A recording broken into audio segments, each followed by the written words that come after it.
yóò ṣe o wọ́n ti lọ. Ẹ̀kan sí kó tí yóò ṣe o kó ojúmọ́rò ní ayé o. Èyí ayẹyẹ adúmọ̀dán arẹwà ọkùnrin. Èyí ìrẹ́lẹ́jù ọ̀sáyé òṣù òdì bó ṣe. Ṣé lọ́rùn àbákan ní tẹlifóònù ìlà bá pè ọ́ ò lórí aago. Kàbá wíkọ́ ra o èyí ọmọ. Ọ̀rọ̀ òtúnú kọ́sọ́ lọ́kànrá lùgbì káàró ó sún wá sẹ́yìn níṣu àpàdé lọ́sẹ̀ yìí Jésù níjọ́ àjíǹde. Ibi kò pinya tí mo dé sí. Káàtì yàyọ̀ tí a ti yan áńgẹ́lì o. Ó dìgbére o ọ̀yà agbọ́mọ àgàn. Ọmọ ọba. Ìyẹn ọmọ rẹ̀ kọ́ bá ṣeé ṣe o kàn lè sèyìn ayé.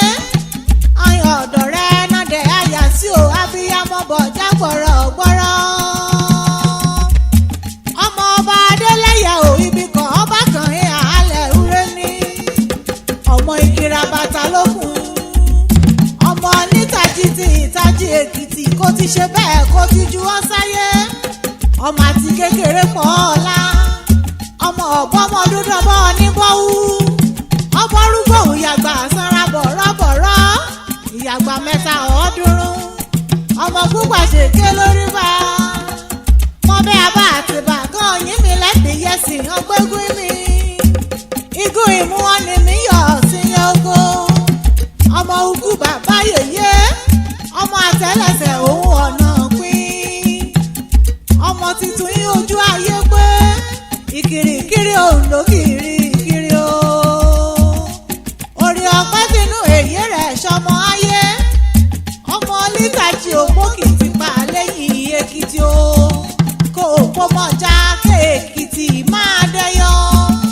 Ọmọ sálẹ̀ kọ́ ọmọ ọ̀nàgàn ìkìyọ́lulé bàbá rẹ̀. Kí mo bá dẹ̀yà súlẹ̀ yẹra ò lè tàpá Èkìtì.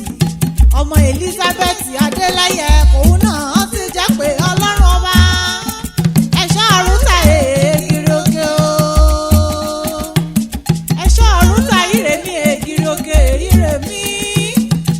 Ẹ̀ṣọ́ ọ̀run ta Ìrèmí Ikere-Ekiti ń bá sùn o. Ọmọ olókè lílá ìtì mọ́tò láyà. Ọmọ olókè àgùnmọ́ tàdí. Kókè wúlérí jùgù máa mọ́ tàdí àlọ́. Ìtàpáyẹ̀nà lórí uta àmọ̀ dábọ̀ ọ̀nà yíyẹ o. Ọ̀yà agbọ́mọ àgàn.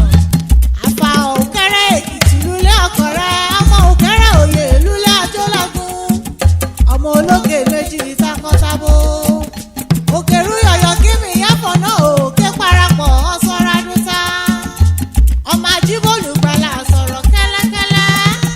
Ọmọ aláàgọ́ àjílù péré líṣọ̀ọ̀ṣì o. Ọmọ ògbé bíbélì lérí ọmọdé rọ̀nà òun sì ọ̀húrọ̀ o. Ìyẹn ọmọ rẹ̀ ikọ̀ àgbọ̀rùn ṣọ̀run ire o èyí ire. Chief Mrs. Adébímpé agbọ́mọ àgàn. Àyìnwọ̀sùn ní